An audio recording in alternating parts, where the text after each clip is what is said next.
छात्रों, आप सबकी मंगलमय भविष्य की कामना के साथ हम सब आज की कक्षा में संधि का अध्ययन करेंगे। तो सबसे पहले संधि क्या है इसको समझते हैं। हालांकि पिछली कक्षाओं में आप लोगों ने पढ़ा होगा, फिर भी एक बार हम लोग दोहरा लेते हैं। संधि दो शब्दों के मेल से बनती है। संधि शब्द दो शब्दों के मेल से बनता है। एक है सम और दूसरा है धी। सम धी यानी कि मेल। ठीक है। अब जो परिभाषा बनती है इसकी वह है अत्यंत समीपवर्ती दो वर्णों के मेल से होने वाले विकार को संधि कहते हैं। यानी कि जब दो निकटवर्ती वर्ण आपस में मिलते हैं तो कुछ परिवर्तन होते हैं, कुछ विकार होते हैं। उन विकारों के फलस्वरूप जो नए शब्द बनते हैं उन्हें हम संधि कहते हैं। यानी कि जब जब निकटवर्ती वर्ण मिलते हैं तो मिलने का मतलब हो गया मेल, अब मेल का मतलब हुआ संधि। संधि समझना बहुत आसान है, फिर से एक बार समझ लीजिए। दो निकटवर्ती वर्णों के मेल के फलस्वरूप होने वाले परिवर्तन को संधि कहते हैं। कभी कभी ये कोई जरूरी नहीं भी होता है, परिवर्तन कोई जरूरी नहीं होता है। कहीं कहीं अपवाद में परिवर्तन नहीं भी होता है और दो वर्ण आपस में मिलते हैं। अब आइए, जैसे एक उदाहरण है देव धन इंद्र। देव धन इंद्र, ठीक है। देव में अ है और इंद्र में ई है। अ और ई के स्थान पर ए आदेश हुआ और हो गया देवेंद्र। ठीक है। अब आइए इसके भेद के संबंध में जानकारी लेते हैं। संधि के मुख्यतः तीन भेद होते हैं। कौन कौन से? तो स्वर संधि। स्वर संधि को अच संधि भी कहते हैं। स्वर को अच संधि भी कहते हैं। इसमें होता क्या है? स्वर वर्ण का स्वर वर्ण के साथ मेल होता है। यानी जो दो निकटवर्ती वर्ण होते हैं जो आपस में मिलते हैं वह दोनों के दोनों स्वर होते हैं और तब वह संधि क्या कहलाती है? स्वर संधि कहलाती है।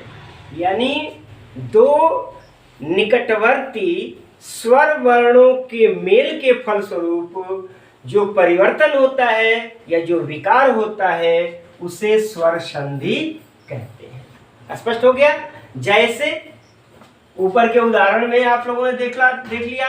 देव में अ क्या है? स्वर है। इंद्र में ई क्या है? स्वर है। दूसरा एक उदाहरण देख लीजिए स्वर संधि के लिए। हिम धन आलय। हिम धन आलय क्या हो जाएगा? म में अ है और आलय में आ है, तो क्या हो जाएगा? ये हिमालय। हिमालय। ठीक है। ये स्वर संधि का उदाहरण। ठीक है। दूसरा है व्यंजन संधि। व्यंजन संधि को एक नाम और दिया जाता है हल। ठीक है। ये अच और हल जो है, ये अच और हल ये प्रत्याहार है। ठीक है। अब प्रत्याहार की विस्तृत जानकारी किसी समय में दी जाएगी, फिलहाल हम लोग संधि का अध्ययन करें। व्यंजन को हल संधि कहते हैं। व्यंजन संधि को हल संधि कहते हैं। इस बात का ध्यान रखिएगा, कभी कभी प्रतियोगी परीक्षाओं में पूछ देता है कि स्वर संधि को किस अन्य नाम से जानते हैं या व्यंजन संधि को किस अन्य नाम से जानते हैं। तो स्वर संधि को आच संधि के नाम से जानते हैं और व्यंजन संधि को हल संधि के नाम से जानते हैं। अब इसमें होता क्या है, व्यंजन वर्ण का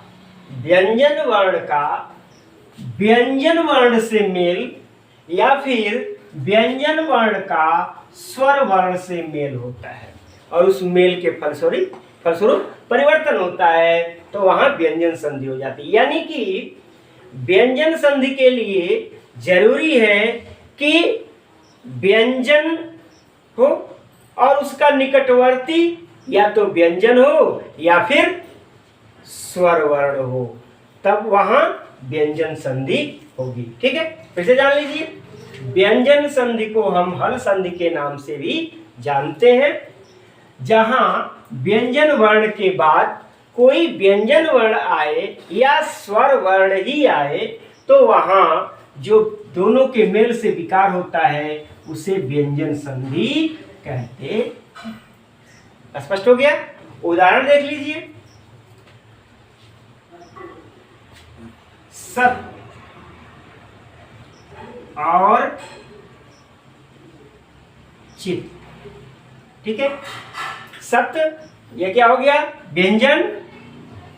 ठीक है, और चित में तो ई है। ठीक है, ये स्वर है। शर्त क्या थी कि व्यंजन भी हो सकता है और स्वर भी हो सकता है। तो इस त का शवर्ग हो जाता है, त का शवर्ग हो जाता है तो क्या हो जाता है, सचित। ठीक है, स्पष्ट हो गया? अब आइए, ये व्यंजन का उदाहरण हो गया आपका, व्यंजन शब्द समझ में आ गई।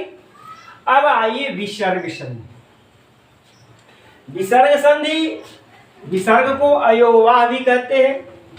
मैंने वर्णमाला के पिछले वीडियो में बताया था आप लोगों को अयोगवाह क्या होते हैं। विसर्ग को अयोगवाह भी कहते हैं। तो विसर्ग संधि को जानिए। विसर्ग संधि में क्या होता है, विसर्ग का स्वर या व्यंजन से मेल होता है। ठीक है, विसर्ग तो आप लोग जानते ही हैं। विसर्ग का पहले क्या आएगा, विसर्ग, और उसके बाद का जो वर्ण आएगा वह स्वर भी हो सकता है और व्यंजन भी हो सकता है। और इनमें से अगर कोई भी है तो जो मेल होगा, परिवर्तन होगा, वह विसर्ग संधि के अंतर्गत आएगा, यानी उसे विसर्ग संधि कहेंगे। ठीक है, उदाहरण देख लीजिए, विसर्ग का भी उदाहरण देख लीजिए। विसर्ग संधि का, विसर्ग संधि के उदाहरण में पूर्णः, पूर्णः चंद्रः। ठीक है, पूर्णः चंद्रः। ठीक है, अब मेल होगा तो क्या हो जाएगा, पूर्णश्चंद्रः।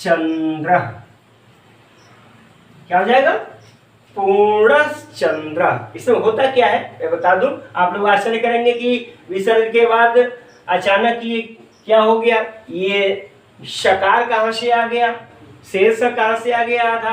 तो जानिए, पूर्णः इसका विसर्ग का स होता है, साइकिल स। ठीक है, और इसके बाद अगर चवर्ग आया है तो इस स का क्या हो जाता है, सौ, शेर स हो जाता है। ठीक है, इस स का शेर स हो जाता है। इस नियम से यह पूर्णश्चंद्र हो जाता है। यानी पहले यह क्या होता है, विसर्ग से व्यंजन में बदलता है, फिर व्यंजन संधि हो जाता है। लेकिन यहाँ जब हम इसको करेंगे सीधे सीधे, जब हम यहाँ मेल करेंगे तो क्या हो जाएगा, यहाँ पर विसर्ग संधि हो जाएगा। ठीक है, यह नियम बाद में लगता है, पहले इस नियम के तहत यह विसर्ग संधि के अंतर्गत आता है। तो आज के वीडियो में हम लोगों ने संधि, संधि के मुख्य भेद और उनकी परिभाषा या लक्षण, और फिर उनके हम एक एक उदाहरण का हम लोगों ने अध्ययन किया। आगे के वीडियो में हम लोग स्वर संधि का अध्ययन करेंगे, जिसके अंतर्गत दीर्घ संधि, गुण संधि, दीर्घ संधि, गुण संधि, यण, वृद्धि, अयादि, पररूप, पुररूप इत्यादि संधियों का हम लोग अध्ययन करेंगे। आज के लिए सिर्फ इतना ही। धन्यवाद।